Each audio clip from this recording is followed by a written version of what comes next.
La Shefa 2024 s'est déroulée à Lisbonne en mai 2024, donc un grand succès pour ce congrès qui a présenté de belles études avec des résultats qu'on va pouvoir mettre en pratique dans notre pratique quotidienne.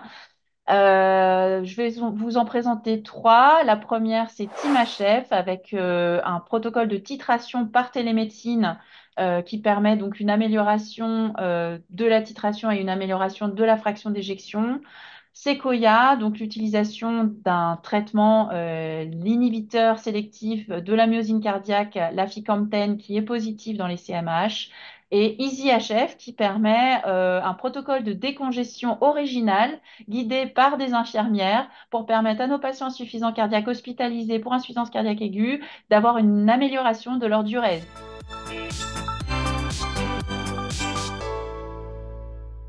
Durant HFA 2024, on a eu les résultats de TeamHF. Donc, les résultats de TeamHF, c'est une étude qui a été menée aux États-Unis, qui étudiait finalement dans un protocole de télésuivi la titration des traitements pour atteindre une dose cible et les effets sur le remodelage cardiaque.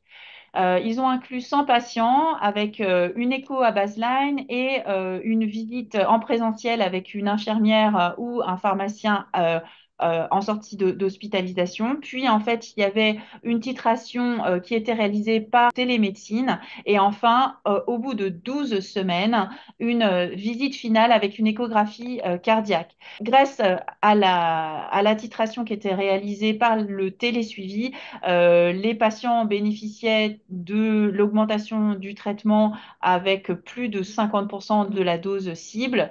Et sur le critère d'évolution qui était donc le de suivi, qui était l'amélioration de la fraction d'éjection, les patients ont gagné en moyenne 6% de fraction d'éjection avec une nette diminution de l'insuffisance mitrale quand il y en avait une. Donc, cette étude est très intéressante puisqu'en fait, elle conforte à nouveau l'intérêt de la titration accélérée en sortie d'hospitalisation chez des patients avec une insuffisance cardiaque à fraction d'éjection réduite. Ça conforte le résultat à nouveau de STRONG-HF. Et ce qui est très intéressant pour nous, c'est qu'en fait, avec nos protocoles de coopération avec les infirmières, on est très bien capable de faire la même chose en France afin de titrer les traitements plus rapidement et d'avoir des effets sur l'amélioration de la fraction d'éjection et, je l'espère, bientôt sur la diminution des hospitalisations.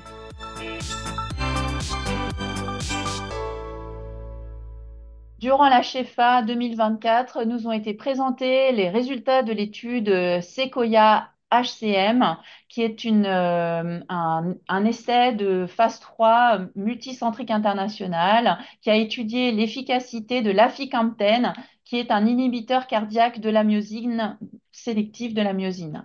L'étude a inclus des patients qui présentaient une CMH avec un gradient supérieur ou égal à 30 mm de mercure ou supérieur ou égal à 50 mm de mercure sous Valsalva chez des patients symptomatiques, donc avec une CMH, et on regardait l'effet de l'aficamten sur le pic de VO2. Les résultats sont très positifs, sur le changement dans le pic de VO2 avec une nette amélioration du pic de VO2 à 24 semaines dans le groupe qui avait bénéficié de l'aficamten. L'étude Sequoia permet à nouveau de conforter la place des inhibiteurs sélectifs de la myosine dans le traitement de la CMH. Nous avons d'ores et déjà en France à disposition et suivant les recommandations européennes, le mavacamten qui est disponible. Et donc cette étude conforte la place de cette classe thérapeutique dans le traitement des CMH. Durant la Shefa 2024 ont été présentés les résultats de l'étude EasyHF.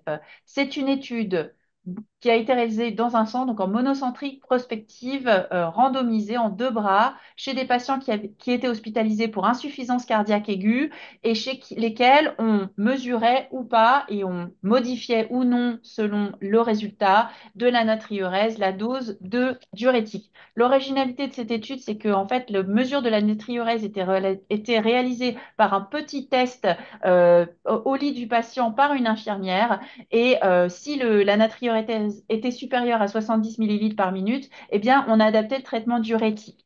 Les résultats ont été très nettement favorables à l'utilisation de cette sorte de bandelette urinaire qui mesurait la natriurèse, puisque après 48 heures, la natriurèse chez les patients qui bénéficiaient de la mesure donc par la bandelette était bien nettement supérieure aux patients chez qui il n'y avait pas une mesure de la natriurèse. Il s'ensuivait aussi une augmentation de la diurèse. L'étude EasyHF a donc été positive. C'est la première étude qui permettait de surveiller la natriurèse avec donc un petit test urinaire réalisé par une infirmière au lit du malade. Elle est positive sur l'amélioration de la natriurèse et de la diurèse et permet une décongestion efficace chez nos patients hospitalisés pour insuffisance cardiaque aiguë.